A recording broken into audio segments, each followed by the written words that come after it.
Welcome to 2018. This time around we're going to make our own clock design. It has some very minute details that cause me to second guess my approach, but eventually after my usual 1,000 mistakes I figured things out and got it put together.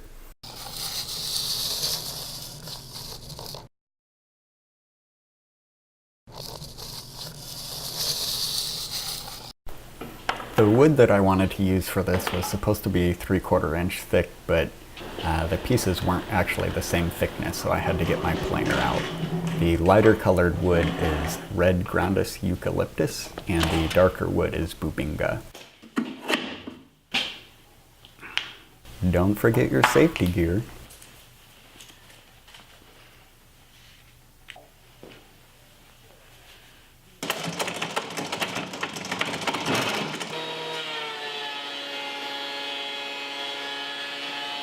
Next step was cutting these pieces to width so that I could put them on my jig for cutting the wedges.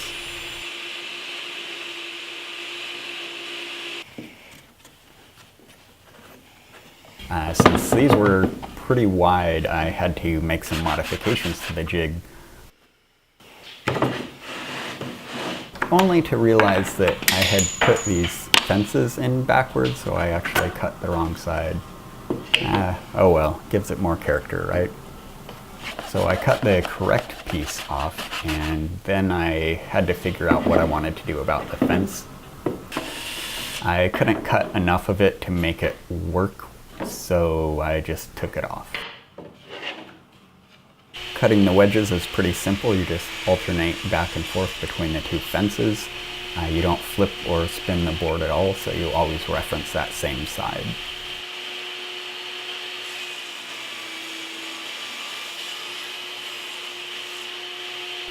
The red Grandis Eucalyptus was a bit trickier because it was so long, but it turned out fine.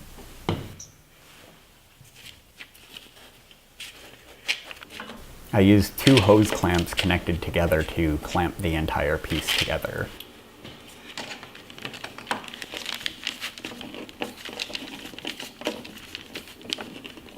I grabbed a piece of scrap wood that was roughly the right size, found center on it, and then just screwed my chuck onto it. I used hot glue to glue the segments directly onto it. This is a trick I've seen a lot of other woodworkers on YouTube do.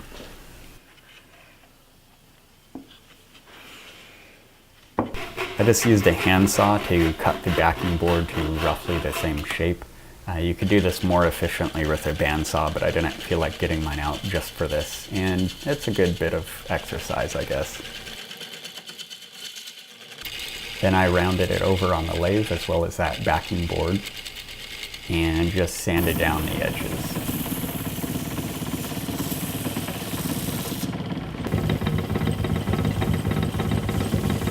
I used a couple of my old chisels to break this away from the backing board, and then I could just clean up the glue.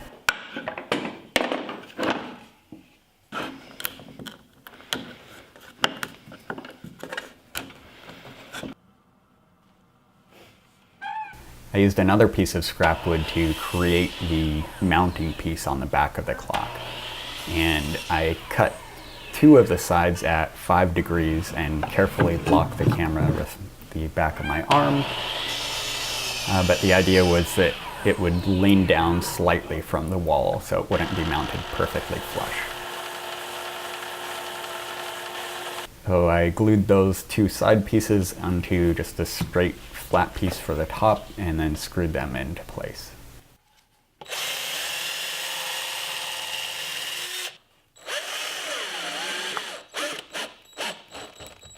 I decided to use gel stain on this. This is the first time I've ever used gel stain, and I used way too much at first, but I spread it around okay. My idea was, since this was going to be back behind the clock and no one would see it, this was a good chance to play with a new stain.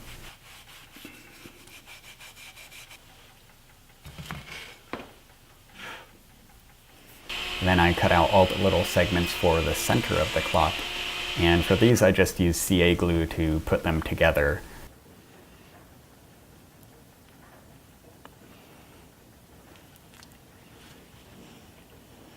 Once I had the two halves ready, then I glued them together and just used one rubber band to hold them together.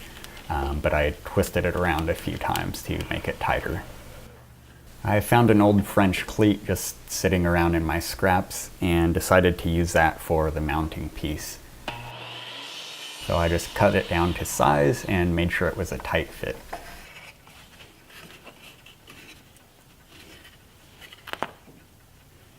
Then I just used 2 screws to hold it in place.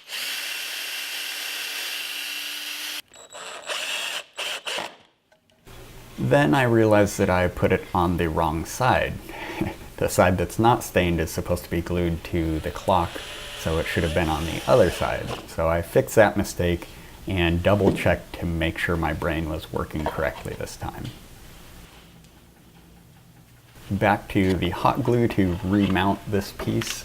I originally was thinking that the inside of the outer donut and the outside of the inner piece would keep their angles so that they would have the 12 rough sides instead of circles. I changed my mind and carefully blocked the camera, showing how I just parted out that center piece, but that was pretty straightforward. Then I sanded down the surface to get it looking a lot nicer.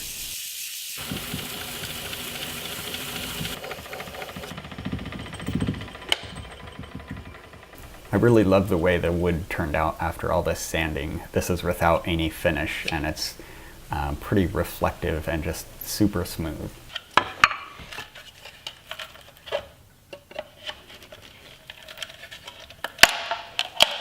With the centerpiece ready, I could pull off the rubber bands and just glue it to another backing board.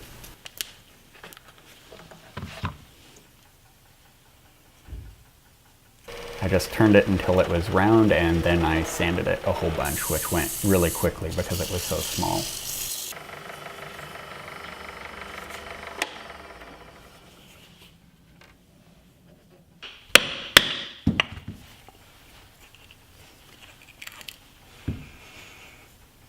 I did need to clean the back of it off a little bit, but it came clean easily. So then I could drill a hole through and put the clock mechanics on the back and use that to mark where the corners were. And that's where I wanted the supports to come through, so that from the front you wouldn't see the little bit of overhang. I cut a really thin strip, and then I used that with the marking knife to decide where the grooves would be.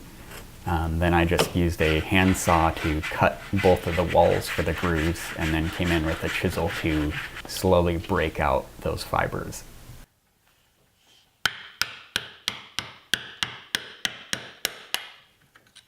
I used a hand router to make sure the bottom was all smooth and the same depth, and the fit ended up being really good.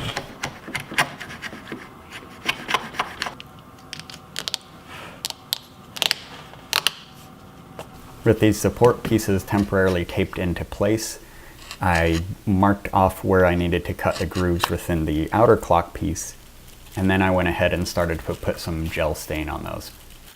Since I couldn't cut all the way through this, I had to use chisels, so I just lightly tapped the outside of my knife marks to create a better wall, and then slowly chip away the fibers with a thinner chisel,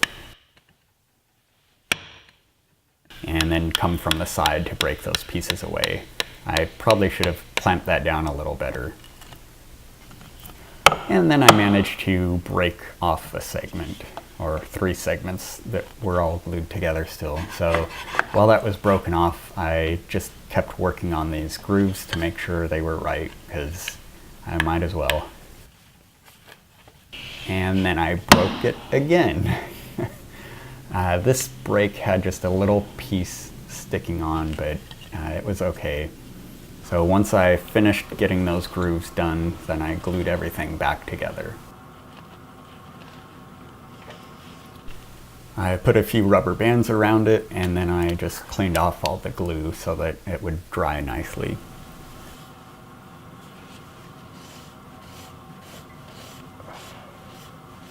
Unfortunately, I guess I didn't clean it off as well as I thought, and there were some pretty significant glue marks, and the outside wasn't quite flush all the way around. So I mounted it up again and went through the sanding again, and got it looking nice. And actually this time it looked a lot nicer. It was even more reflective. So then I just needed to pop it off. But I managed to break it again. So after I got it all the way off, then I glued it back together and let it sit for another day. Have I ever mentioned how good I am at woodworking? Anyway, this time there were just 2 pieces, so I could use a regular clamp to hold it together, and that made it a lot easier to line everything up. So I took extra time cleaning up the glue this time. And then I could glue the support pieces into that center piece of the clock, making sure they stuck out the same amount on each side. Once that outside piece had dried, I came back to it and just hand sanded a little bit because there were just the tiniest bits of glue left. So I didn't want to mount it back on the lathe and risk breaking it yet again. And I just did this by hand with the heater aimed at me because it was pretty chilly. And eventually it looked good. Then I could glue the center piece with its supports onto the back of the outer piece, and that was a really tight fit, which is good. With that in place, I could glue the support mounting back piece, whatever you call it, into place, and I just used regular wood glue with that. That gave support to most of the segments, so I decided to cut a couple pieces of scrap and glue them across the other segments. So now all of the segments are supported a little bit better. And I used boiled linseed oil, and that made it really look nice. Unfortunately, I found that that center piece was actually not quite flush. Since it was at a slight angle, the hour hand would actually just barely scrape the wood. So I needed to sand down a little bit of the back. But my random orbit sander was too big, my detail sander was too big, and I ended up just having to go at it with some chisels. Once it was good, I could just start putting together the clock hardware, which is basically the mechanics with a washer and then a nut that tightens down. The hour hand goes on top of that, and on top of that goes the minute hand. And you can either put a cap on at that point, or you can put on this little tiny nut so that you can put on the second hand. I ended up not loving these hands, so I may replace them, but overall things looked okay.